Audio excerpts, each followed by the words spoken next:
जय श्री कृष्णा। बात उस समय की है जब श्री राम, लक्ष्मण और सीता मैया चित्रकूट पर्वत की ओर जा रहे थे।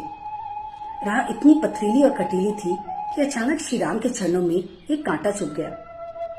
इससे श्री राम क्रोधित नहीं हुए, बल्कि हाथ जोड़कर धरती माता से अनुरोध करते हुए बोले, मैया, मेरी आपसे एक विनम्र प्रार्थना है, क्या आप स्वीकार करेंगी? धरती माता बोली, प्रभु प्रार्थना नहीं, आज्ञा दीजिए। प्रभु बोले, माँ, मेरी बस यह विनती है कि जब भरत मेरी खोज में इस पथ से गुजरे तो आप फूलों जैसी नरम हो जाना। कुछ पल के लिए अपने आंचल के ये पत्थर और कांटे छुपा लेना। मुझे कांटा चुभा सो चुभा, पर मेरे भरत के पांव में आघात मत करना। श्री राम को यूं परेशान देखकर धरती मैया दंग रह गई। उन्होंने पूछा, भगवान धृष्टा क्षमा हो, क्या भरत आपसे भी अधिक सुकुमार हैं?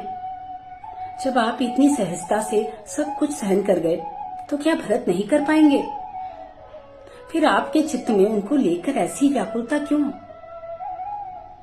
श्री राम बोले, नहीं नहीं माते, आप मेरे कहने का अभिप्राय नहीं समझी। अगर भरत को कांटा चुभा तो यह उसके पांव को नहीं, उसके हृदय को विदीर्ण कर देगा। हृदय विदीर्ण? ऐसा क्यों प्रभु? धरती माँ जिज्ञासा भरे स्वर में बोली।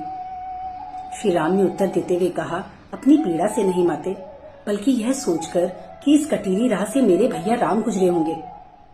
मैया, मेरा भरत कल्पना में भी मेरी पीड़ा सहन नहीं कर सकता, इसलिए उसकी उपस्थिति में आप कमल पंखुड़ियों सी कोमल बन जाना।